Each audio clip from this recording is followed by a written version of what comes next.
Security forces continue operation to hunt terrorists holed up inside a government building in Pampore. Forces cordoned off the area after terrorists stormed building.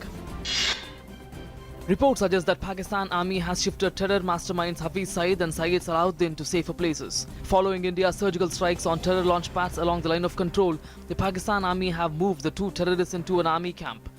Intelligence reports suggest that the two are in a Lahore camp.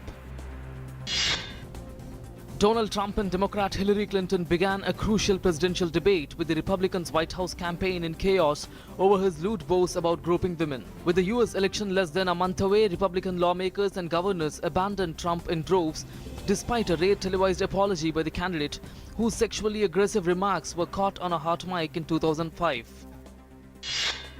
Delhi police has lodged an FIR against the Uttamnagar Aam Aadmi Party MLA Naresh Balyan. The FIR was lodged following a complaint by former Aam Aadmi Party volunteer and president of Mohan Garden Resident Welfare Association, who has accused Balyan and his associates of trespassing his office, attacking him and issuing threats to his life. India stressed that the International Monetary Fund should strictly abide by the new deadline set for the 15th General Review of Quota. Addressing the International Monetary and Finance Committee plenary session in Washington, Finance Minister Arun Jaitley said that since the forces of globalization and multilateralism can go a long way in expanding global growth opportunities, focus must be on the coordinated policy actions and growth strategies. Telangana government to reorganize the state into 31 districts from present 10, move aimed at decentralizing power and aiding speedier development. Youth in Jammu and Kashmir, in a show of solidarity with the army, rescued a soldier who was trapped inside a mangled vehicle which had met with an accident on Srinagar bypass road. Local youth rushed to the spot and managed to bring the injured army jawan out by placing a truck next to the damaged army vehicle. Union Information and Broadcasting Minister Venkaiah Naidu has expressed hope that Tamil Nadu Chief Minister Jayalalitha will recover from her illness soon. He paid a visit to the Apollo Hospital in Chennai and inquired about her health from the doctors treating her. Later, he told media that the Tamil Nadu Chief Minister is responding well to the treatment as informed by the doctors.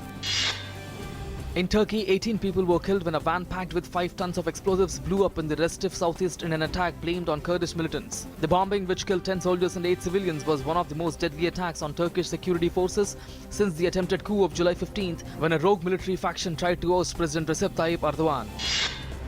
Hurricane Matthew's torrential rains triggered severe flooding in North Carolina as the deteriorating storm made its exit to the sea and thousands of people had to be rescued from their homes and cars. The death toll in the US climbed to at least 16, nearly half of them in North Carolina. Forecasters said North Carolina and Virginia could get even more rain and warned of the danger of life-threatening flooding through Monday night. Ethiopian Prime Minister declared a 6-month state of emergency, saying it was to restore order after weeks of protests that have resulted in deaths and damage to mostly foreign-owned factories and flower farms. Last week, protesters also destroyed scores of vehicles, adding economic casualties to a rising death toll in a wave of unrest over land grabs and riots. Colombian President Juan Manuel Santos announced that he would donate his Nobel Peace Prize money to victims of the conflict that has roiled his country for half a century. Colombia's 5-decade conflict has killed more than 260,000 people, left 45,000 missing, and forced nearly 7 million to flee their homes. Under the peace deal, the FARC was to relaunch as a political party.